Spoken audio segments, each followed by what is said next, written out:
আজ আমি এক গ্রাম বাংলার প্রচলিত খাবার দিয়ে বড়া বা ফুরোলি রেসিপি নিয়ে চলে এসেছি, যেটি খেতে হয় দুর্দান্ত অনেক মজাদার। আর এই রেসিপিটি কিভাবে বানালাম সেটি জানতে কিন্তু আপনাদের পুরো ভিডিওটা দেখতে হবে। আসসালামু আলাইকুম everyone, welcome back to my channel.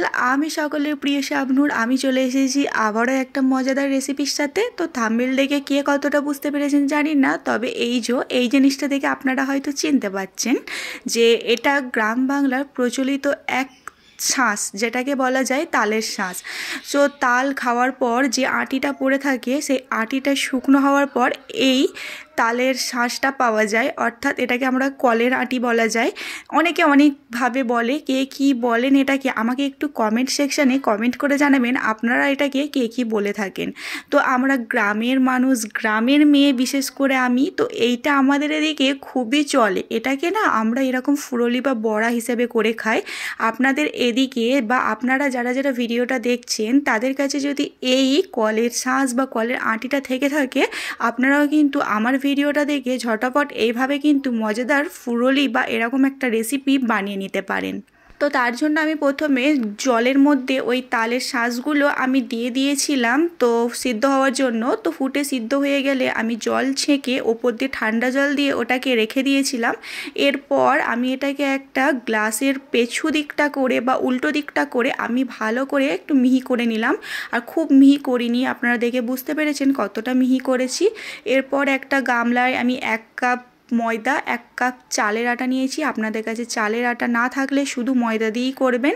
তো তারপরে ওতে দিয়েছিলাম 1 চামচ মৌরি আর 1.5 কাপ মতো দিয়েছিলাম চিনি। তো মিষ্টিটা আপনারা আপনাদের পরিমাণ মতো দেবেন। এরপর তালের শাঁসটা দিয়ে দিলাম আর 1/2 চামচেরও কম দিয়েছি খাবার সোডা আর স্বাদ মতো বা পরিমাণ মতো অল্প একটু লবণ। এবার সমস্ত জিনিসগুলো হাতে করে ভালো করে মাখিয়ে নিতে হবে। তো মাখানো কমপ্লিট হয়ে যাবার পর ডোটা একটু শক্ত শক্ত থাকবে, তাই আমি এখানে একটু পরিমাণের জল ব্যবহার করছি। আপনারা চাইলে এখানে সামান্য পরিমাণের দুধও ব্যবহার করতে পারেন। তো সামান্য পরিমাণ জল দিয়ে ডোটা ঠিক এতটা পরিমাণের শক্ত শক্ত করতে হবে। খুব যে নরম হয় সেরকম কিন্তু করবেন না, মানে এরকম টাইপের শক্ত একটু করবেন। আর একদিকে আমি সরিষার তেল গরম করতে বসিয়ে দিয়েছিলাম লোহার কড়াইয়ের মধ্যে। এরপর আমি এক এক করে গোল গোল করে সমস্ত ফুরোলা বা বড়াগুলো ছেড়ে দিলাম। আমি জানি না আপনারা এটাকে কে কী বলেন, তবে আমাদের এদিকে এটাকে ফুরোলাই বলে, তাই আমি বললাম। আর হ্যাঁ, এটাকে বড়াও বলতে পারেন, যেটা বলবেন। তো এই রকম তালের শাঁস যদি আপনারা পেয়ে থাকেন বা আপনাদের কাছে যদি থেকে থাকে, আপনারা অবশ্যই একবার রেসিপিটা ট্রাই করবেন। এটা খেতে খুবই মজার হয়। আর এটা দেখুন তেলে দেওয়ার পর একটু হাতে সময় নিয়ে উল্টে পাল্টে ফ্রাই করে নিলাম, এরকম লাল লাল কালার হলো।